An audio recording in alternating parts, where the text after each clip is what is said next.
Anterior cruciate ligament आपके घुटने को स्टेबल रखने वाला एक लिगामेंट। बाज़ दफ़ा किसी भी स्पोर्ट्स इंजरी में, किसी भी एक्सीडेंट में या किसी भी वजह से आपका अगर लिगामेंट फ्रैक्चर हो जाता है, टूट जाता है, तो उसके बाद उसकी सर्जरी होती है। उस सर्जरी को करवाने के बाद उसकी फिजियोथेरेपी इतनी ही इम्पोर्टेंट है जितनी कि वो सर्जरी। ये बाज़ दफ़ा हमारे पास पेशेंट्स आते हैं, वो सर्जरी के बाद रेस्ट करके जब उनका हीलिंग फेज़ कंप्लीट हो जाता है तो उनको प्रॉपर फिजियोथेरेपी रिकमेंड कर दी जाती है, लेकिन वो प्रॉपर फिजियोथेरेपी नहीं करवाते। उसका नुकसान ये होता है कि उनकी एक तो घुटने की रेंज नहीं बनती, ना वो प्रॉपर अच्छे तरीके से नीचे बैठ सकते हैं, ना वो भाग दौड़ सकते हैं, ना कुछ एक्टिविटीज़ जो होती हैं हमारे चलने फिरने की वो कर सकते हैं। उसकी सबसे बड़ी वजह आपके मसल्स भी शॉर्ट हो जाते हैं जब आप उनको एक हीलिंग फेज़ के अंदर अपना रखते हैं और उसके ऊपर स्प्लिंट पहन कर रखते हैं।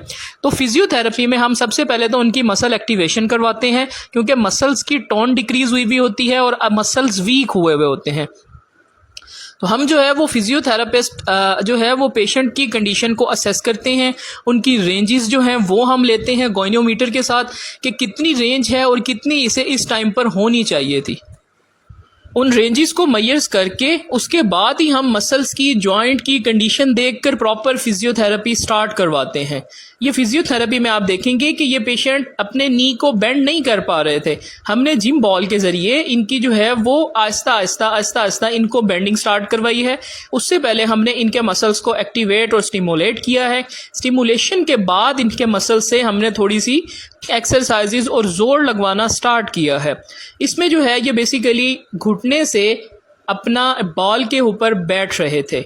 अब इस एक्सरसाइज में आप देखेंगे कि इससे जो है वो हमने स्विस बॉल को पीछे रखा है और घुटने से उसको पीछे की तरफ दबाने को कहा है। इससे जो है वो आपके हैमस्ट्रिंग मसल्स स्ट्रेंथन होते हैं। आपके हैमस्ट्रिंग मसल्स भी इसके अंदर जब इसकी मूवमेंट नहीं होती, जितनी ड्यूरेशन आपको स्प्लिंट ब्रेस लगा हुआ होता है, इमोबलाइजर, तो उससे जो है वो मसल्स भी डिक्रीज कर जाते हैं अपनी टोन को और स्ट्रेंथ को। उस स्ट्रेंथ को बेहतर करने के लिए हम डिफरेंट काइंड ऑफ एक्सरसाइजेस करवाया करते हैं पेशेंट को। इस एक्सरसाइज में बेसिकली हमने एडी के साथ नीचे दबाने का कहा है। इस एक्सरसाइज को करने से आपके हैमस्ट्रिंग एक्टिवेट होते हैं और आपके क्वाड्स के ऊपर भी प्रेशर आता है। ये एक्सरसाइजेज आपने स्टार्ट में खुद से बिल्कुल नहीं करनी, आपने फिजियोथेरेपिस्ट से कंसल्ट करना है।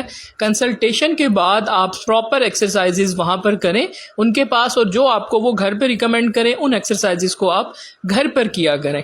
ये एक्सरसाइजेज प्रॉपर तरीके से अगर हों तभी मरीज़ को फ़ायदा होता है। अगर ये एक्सरसाइजेज और मसल्स को स्ट्रेच करके स्ट्रेंथन ना करें तो इससे जो है वो बेसिकली जो डेफिशिएंसीज हैं, जो बेंडिंग में, ट्विस्टिंग में जो आपको प्रॉब्लम आ रही है वो ख़त्म नहीं होती। उसको ख़त्म करने के लिए ही हम जो है वो ये एक्सरसाइजेस डिज़ाइन करते हैं, प्लान करते हैं। इस एक्सरसाइज में हमने घुटने से आगे की तरफ जोर लगवाया है। इससे बेसिकली हम क्वाड्रिसेप को स्ट्रेंथन कर रहे हैं। क्वाड्रिसेप मसल्स की रोल प्ले करते हैं आपके चलने में, उठने में और बैठने में, और जितनी भी आपकी एक्टिविटीज़ हैं उन सब को करने में। बेसिकली ये फुटबॉल प्लेयर हैं, फुटबॉल खेलते हुए इनका ये लिगामेंट जो है वो डैमेज हुआ था। उसके बाद इनकी रेंजेस जो थी वो काफ़ी हद तक कम हुई हुई थी। अब हमने जो है वो इनकी रेंजेस पे वर्क किया है। ये हम नी आइसोमेट्रिक एक्सरसाइज करवा रहे हैं। इसमें जो है वो एंकल के पास हमने पिलो रखा है और उसके बाद जो है वो हम जो है वो मसल को स्ट्रेंथन करवाने के लिए उसको जोर लगवा रहे हैं। उसको जोर लगाने के बाद ही जो पेशेंट है वो अपने नी को अच्छे से बेंड कर पाएंगे। ये एक्सरसाइजेज प्रॉपर तरीके से आपको करनी चाहिए फिजियोथेरेपिस्ट के मशवरे से। इसमें देखिए कि ये जो है पहले बिल्कुल नहीं बैठ पा रहे थे, एक टांग को उठा के बैठते थे। अब ये माशाल्लाह इसमें बेहतरी आई है और ये बैठना स्टार्ट हो गए हैं। इनको जो है वो वॉशरूम बैठने में प्रॉब्लम होती थी क्योंकि इनका घुटना बेंड नहीं हो रहा था। प्रॉपर फिजियोथेरेपी के बाद इनकी काफ़ी हद तक जो बेंडिंग है वो बेहतर हुई है।